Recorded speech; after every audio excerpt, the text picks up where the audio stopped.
জুলাই গণ অভ্যুত্থানে মৃত্যুদণ্ডপ্রাপ্ত আসামি সাবেক স্বরাষ্ট্রমন্ত্রী আসাদুজ্জামান খানকে দিয়ে প্রত্যর্পণ প্রক্রিয়া শুরু হবে বলে আশা প্রকাশ করেছেন প্রধান উপদেষ্টার প্রেস সচিব শফিকুল আলম। শুক্রবার নিজের ভেরিফাইড ফেসবুকের এক পোস্টে তিনি এমন মন্তব্য করেন। প্রেস সচিব আশা প্রকাশ করেন, ক্ষমতাচ্যুত আওয়ামী লীগের সাবেক স্বরাষ্ট্রমন্ত্রী আসাদুজ্জামানকে শীঘ্রই দেশে ফিরিয়ে দ্রুত রায় কার্যকর করা হবে।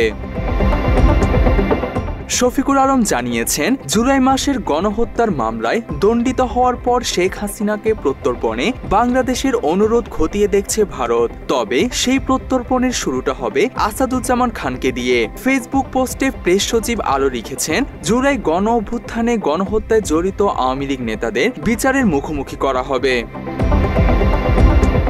ভারত ইতোমধ্যে জানিয়েছে, জুলাই গণহত্যা মামলায় সাজাপ্রাপ্ত আসামি হাসিনাকে প্রত্যর্পণের বিষয়ে বাংলাদেশের অভিযোগ খতিয়ে দেখছে ভারত। হাসিনার প্রতি সহানুভূতিশীল বেশ কিছু শক্তিশালী পক্ষ রয়েছে। তবে ঢাকার কসাই আসাদুজ্জামান খানকে ঢাকায় প্রত্যর্পণের বিষয়ে ভারত দ্রুত পদক্ষেপ নেবে বলে আশা প্রকাশ করেন তিনি। হাসিনার প্রায় ১৬ বছরের শাসনামলে সংঘটিত অপরাধের উপর আরও আলোকপাত হওয়ার পাশাপাশি গণহত্যা এবং জোরপূর্বক গুমের ঘটনায় আসাদুজ্জামানের ভূমিকা সম্ভবত বিশ্বব্যাপী মিডিয়ার মনোযোগ আকর্ষণ করবে। প্রেস সচিব লিখেছেন, আসাদুজ্জামান খান কিংবা তার দলের নেতারা যতই অর্থ ব্যয় করুক না কেন, জবাবদিহিতা থেকে চিরতরে পালানোর কোনো সুযোগ থাকবে না।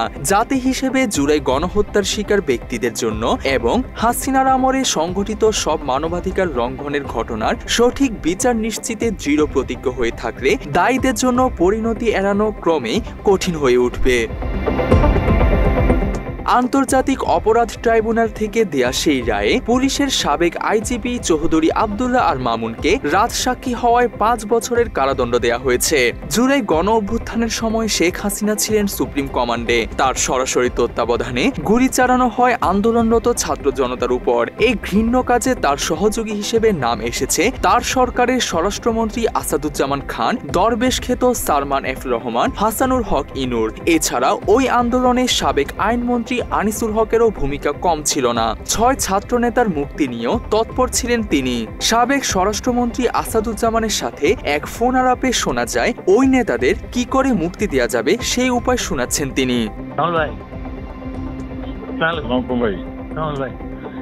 আমি তো খেয়াল করিনি, এখন শুনতেছি ওরা বলে ৩ জন না খেয়ে আছে। ওই যে শোনেন, আমি আপনাকে একটা কথা বলি, আমি শুনছি। জি আচ্ছা, ব্যাপারটা হচ্ছে আমি একটা সিদ্ধান্ত নিচ্ছি।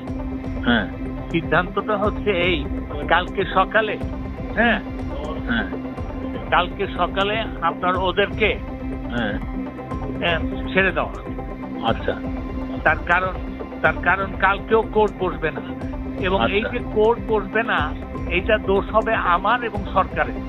আচ্ছা, তো আমি তখন ইয়েকে ফোন করছি, হারুনকে ফোন করে বলছি যে, হারুন, এই একটা ডাক্তার আর সঙ্গে একটা ম্যাজিস্ট্রেট আর ওদের বাপ মাকে ডেকে শুধু টু এনশিওর যে ওদের বাপ মাকে দেখা দিবে যে ওরা কোনো ইনজুরি নাই, এবং ডাক্তার দিয়ে পরীক্ষা করা দিবে, দিয়ে ওরা বলে দিবে যে আমরা সুস্বাস্থ্যে বুঝিয়া পাইলাম, হ্যাঁ, এই জিনিসটা, এবং ছেড়ে দিবে কালকে 10টার মধ্যে। ঠিক আছে, আমি 10টা বলছি কারণ আমি 8:30টার সময় মাননীয় প্রধানমন্ত্রীকে এটা আমি জানাই। হ্যাঁ, এই ডিসিশন আমি নিচ্ছি। তার কারণ হচ্ছে কালকেও কোর্ট বসবে না, কোর্ট বসবে রবিবারে গিয়ে। এই রবিবারে গিয়ে বললে এই শয়তানি আমি করছি আর আপনি করছেন, এই দুইজনের নাম উঠেছে, বুঝছেন না? আমি আর দরকার কি আমাদের এই শয়তান হওয়ার? আজকে ছেড়ে দিলেই ভালো হইতো। আজকে রাত্রেবেলা ছেড়ে দিলে বলবে চোরের মতো ছেড়ে কাজ কেন হয়, কালকে সকালে দিই। আচ্ছা, ঠিক আছে। তবে এই পরিকল্পনায় খুব একটা সন্তুষ্ট ছিলেন না আসাদুজ্জামান। তিনি ওই দিনই ছাত্র নেতাদের মুক্তি দেওয়ার কথা বলেন। ভোট আপনার চলবে, আমরা কারফিউটা নিয়ে যাচ্ছি ৩টা থেকে 5টা পর্যন্ত আমরা শিথিল করবো। এর মধ্যে আমরা যা করার করবো।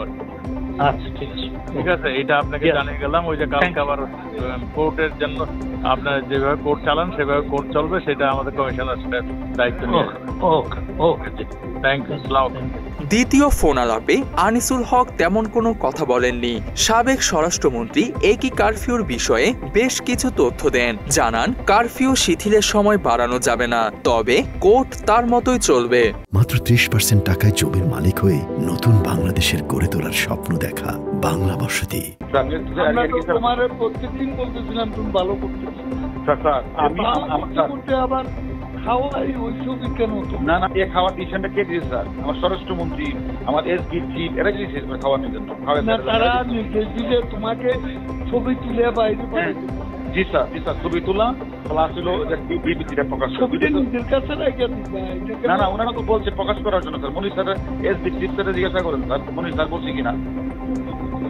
কিন্তু প্রধানমন্ত্রী যখন এগুলো বলতেছিলেন তখন তো হোম মিনিস্টার ওখানে স্যার, তখন যদি ওনারা সেন্টার না দেয় আমাদের, এখন হোম মিনিস্টার প্রধানমন্ত্রী বলতেছে, হোম মিনিস্টার হোম মিনিস্টার আমার বুদ্ধি করে দিবে। করতে হলে হ্যাঁ, টুলটা তো তুমি দোষারোপ করবে।